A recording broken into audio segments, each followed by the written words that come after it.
So tonight's story is Jack and the Beanstalk.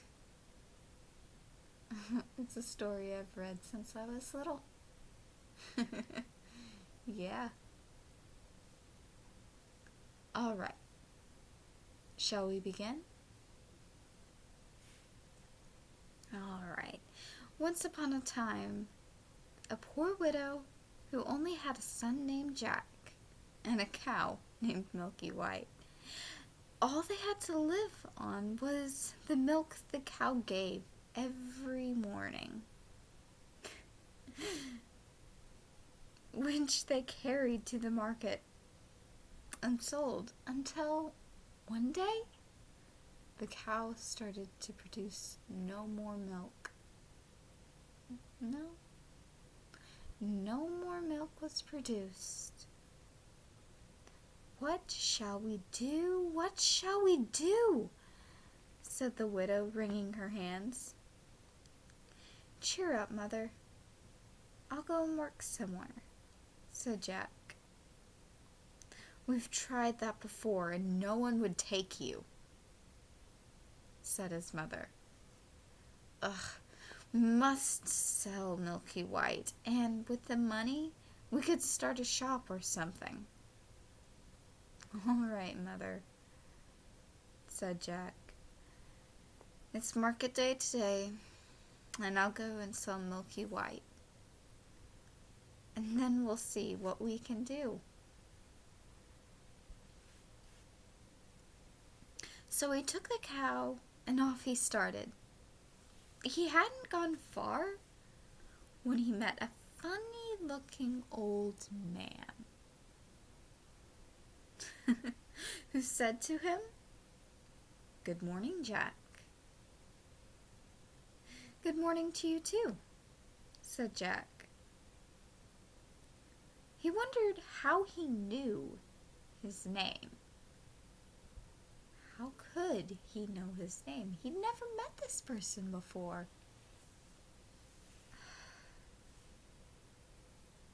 "Well, Jack, where are you off to?" said the man. "I'm going to the market to sell our cow there." "Oh, you look like the proper sort of chap to sell cows. I wonder if you knew how many beans make 5.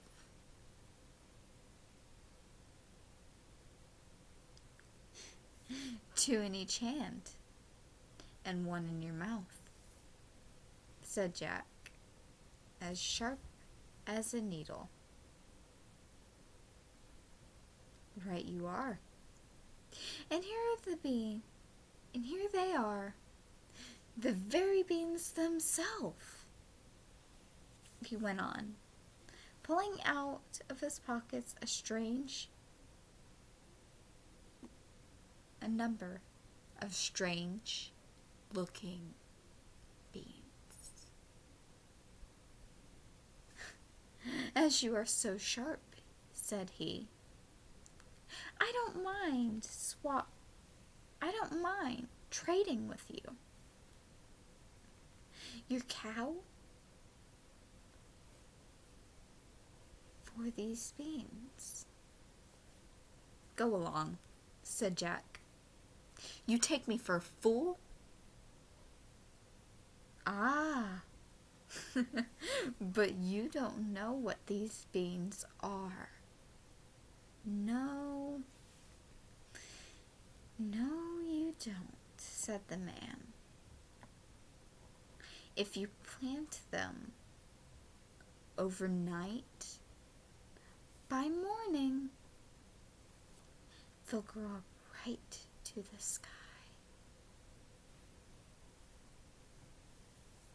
"Really?" "You don't say so," said Jack. "Yes, it is. If it doesn't turn out to be true, then you can have your cow back." "Right," said Jack.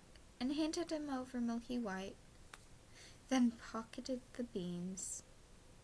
Back home goes Jack and said to his mother, "You'll never guess, Mother, what I got for Milky White." His mother became very excited. 5 pounds? 10? 15? No, it can't be 20. I told you that you couldn't guess. What do you say to these beans? They're magical. Plant them overnight and... What? Exclaimed Jack's mother. How could you be such a fool, such a dolt, such an idiot? Take that, take that, take that. As for your precious beans, they'll go out of the window. Out the window. Now go off to bed. Not a sup you will drink.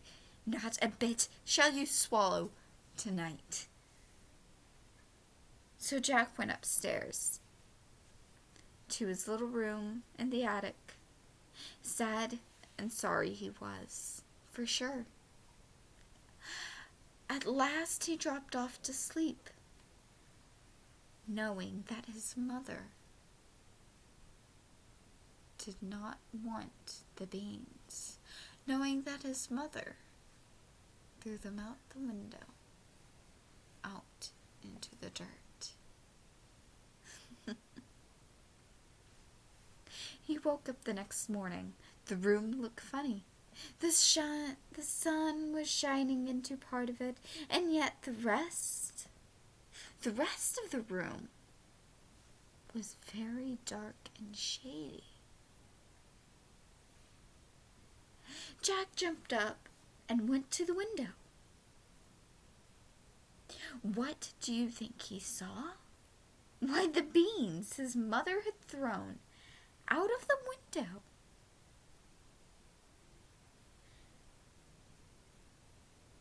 And into the garden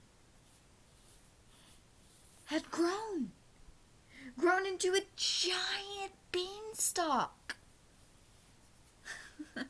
which went up and up and up until it reached the sky. So the man had told the truth after all. The beanstalk grew up close past the window, so all he had to do was open it and jump up the beanstalk, which ran up just like a big ladder. So Jack climbed and he climbed and he climbed and he climbed and he climbed some more, until at last he reached the sky.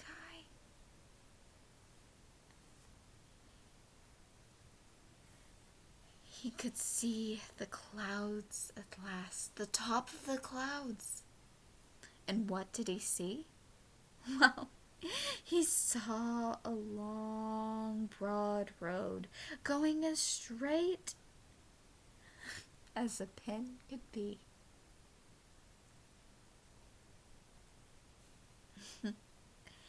So he walked along, and he walked along, and he walked, and he walked, and he walked,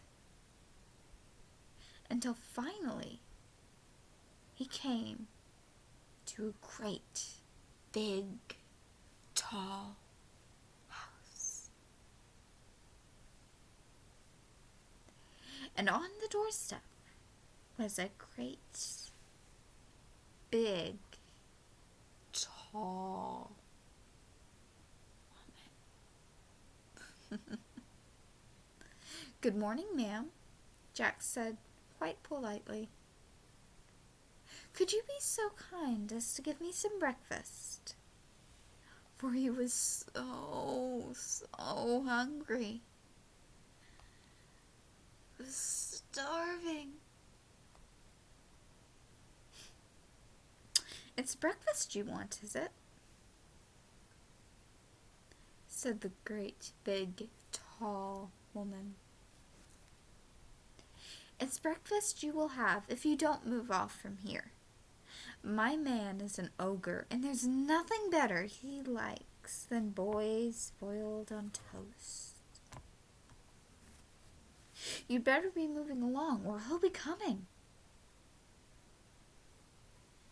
Oh, please, Mom, do give me something to eat. I haven't had anything to eat since yesterday morning. It's really and true, Mom. I may as well be boiled to die of hunger.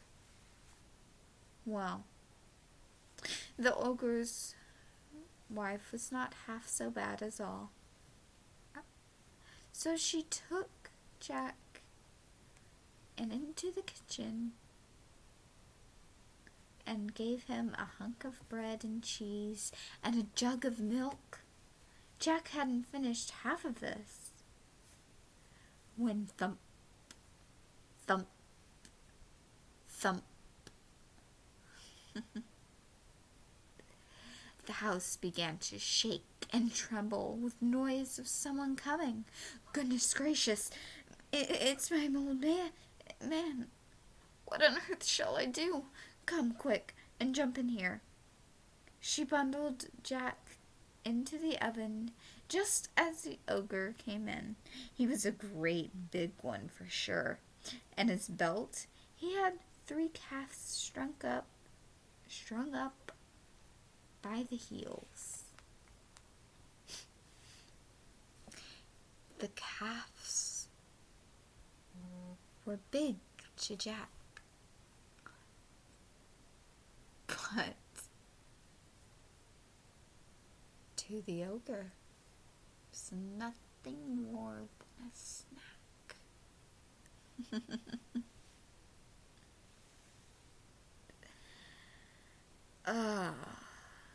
Where was I? Oh, yes. He unhooked them and threw them onto the table and said, "Fee, fi, fo, fum. I smell the blood of an Englishman. Be he alive or be he dead, I'll have his bones to grind my bread." Nonsense, dear. You're only dreaming. Or perhaps you smell the scrapes of the little boy you liked so much for yesterday's dinner. Here you go. Have a wash and tidy up. By the time you come back, I'll have your breakfast ready for you, said the woman. So off the ogre went, and just as Jack was going to jump out of the window and run away, the woman told him, "Wait till he's asleep. He always has a doze after breakfast." Well, the ogre had had his breakfast, and after that, he went to the big chest and took out a couple bags of gold, and he sat down and counted until at last his head began to nod, and he began to snore until the whole house shook again. Jack then crept out on tiptoe from the oven, and just as he was passing the ogre, he took one of the bags of gold from under his arm, and off he paltered until he came to the beanstalk, and then he threw down the bag of gold, which of course fell into his mother's garden. He climbed up, and then he climbed back down, until at last he got home, and he told his mother and showed her the gold. "Well, Mother, wasn't I right about the beans? They really are magical, you see?" So they lived on the bag of gold for some time, until at last they came upon the end of it. And Jack made up his mind to try his luck once more at the top of the beanstalk. So one fine morning he rose up early and he got on top of the beanstalk. He climbed and he climbed and he climbed and he climbed some more until at last he came upon the road again. And up the great tall house he had never been, and up to a great tall house that he'd never been to before. There sure enough was the great, or that he had been to before, there sure enough was the great tall woman standing on top of the doorstep. "Good morning, ma'am," said Jack, as bold as brass. "Could you be so good to me to give something to eat?" "Go away, my boy," said the big, tall woman, "or else my man will eat you up for breakfast. Aren't you the youngster who came here before? You know, that day he missed one of his bags of gold." "That's very strange, ma'am," Jack said. "I dare say I could tell you something about that, but I'm so hungry I can't speak until I've had something to eat." Well, the big tall woman was curious. So curious that she took him in and gave him something to eat. He had scarcely began munching as it slowly began again. He could hear the thump, thump, thump. They heard that happened every time the giant stepped. Every time the giant ogre stepped.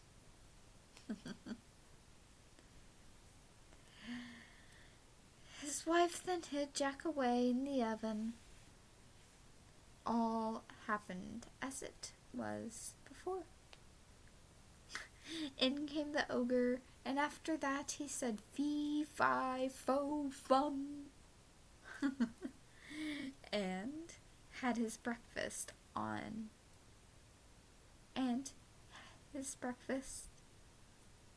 off 3 boiled oxen. Then he said, "Wife, the hen that lays golden eggs." So she brought it, and the ogre said lay, and it laid an egg of gold. Then the ogre began to nod his head and snore until the house shook. Jack then crept out of the oven, and on tiptoe he caught hold of the golden hen. And he was off before you could say Jack Robinson. This time the hen gave a cackle which woke the ogre, and just as Jack got out of the house, he heard him calling, "Wife, wife, what have you done with my golden hen?" He heard him yell. All right, I'll do it in the voice. And just as Jack got out of the house, he heard him calling, "Wife, wife, what have you done with my golden hen?" The wife came in and said, "Why, my dear." But that's all that Jack heard, for he rushed out of the house into the beanstalk. He climbed down the house. He climbed down and down and down, like the beanstalk was on fire.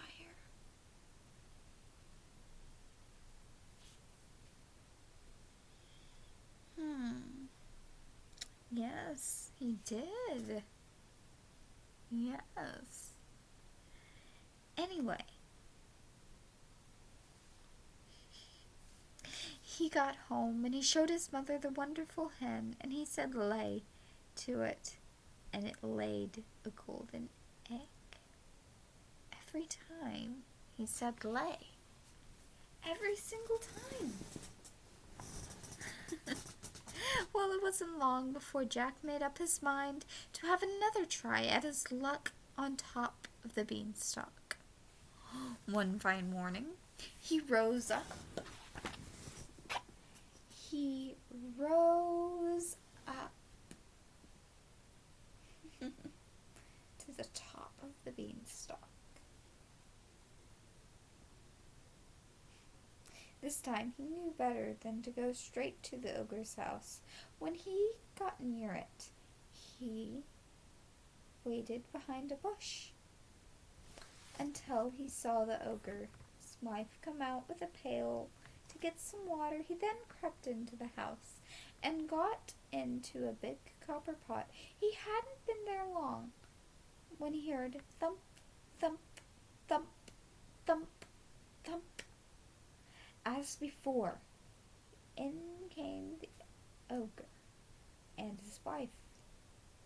Fee, fi, fo, fum, I smell the blood of an Englishman, cried out the ogre. I smell him, wife, I smell him. Do you, my dearie? Then, if it's that little rogue that stole your gold and the hen and laid the golden eggs, he sure have gone in the oven. And they both rushed to the oven. Jack wasn't there, though. So the ogre sat down to the breakfast table and ate his breakfast, but every now and then he would have muttered under his breath, well, I could have sworn. And he would get up and search the larder and the cupboard and everything. Only luckily, he didn't check the copper pot. Strange, though. Why didn't he? I guess we don't know. After the breakfast was over, the ogre called out, Wife, bring me my golden harp. So she brought it and put it on the table before him, and then he said, Sing. The golden harp sang so beautifully. It went on singing until the ogre fell asleep and commenced to snore like thunder. Then Jack lifted the copper lid, and very, very quietly he got down like a mouse and crept on his hands and his knees until he came to the table, when up he crawled and caught a hold of the golden harp and dashed with it towards the door. But the harp cried out loudly, Master! Master!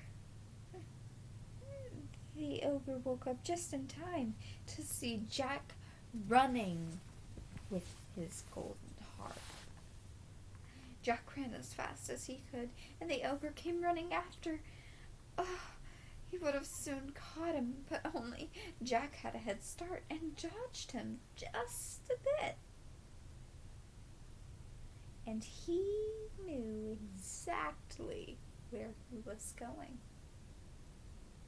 When he came to the beanstalk, the ogre was not there. But he was 20 yards away. He couldn't have been more than that.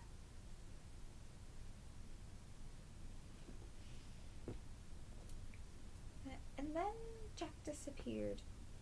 Down he climbed, down and down he climbed the beanstalk.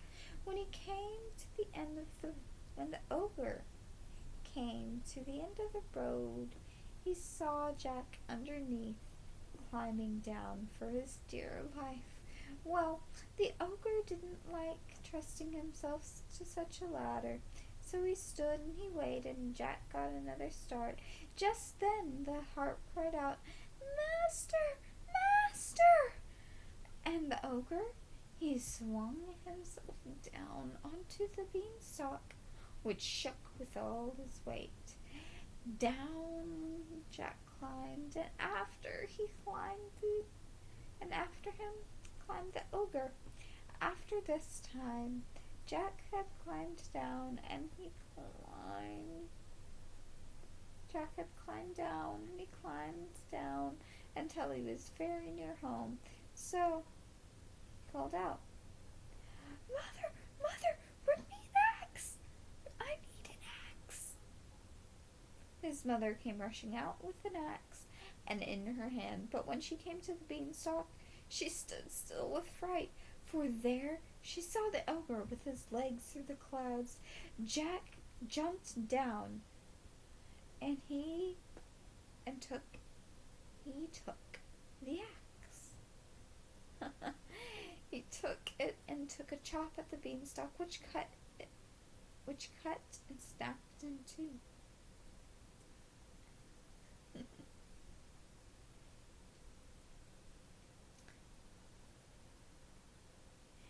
And the beanstalk toppled over. Crash! Crash came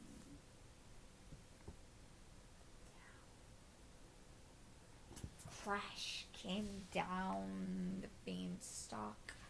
The beanstalk. The ogre fell down with it and hit his head. His head was broken. The beanstalk came down, and the ogre came down, and then Jack showed his mother the golden harp. And he said, with showing that and selling the golden eggs, he and his mother became very, very rich. He married a great princess, and after that, they lived happily ever after.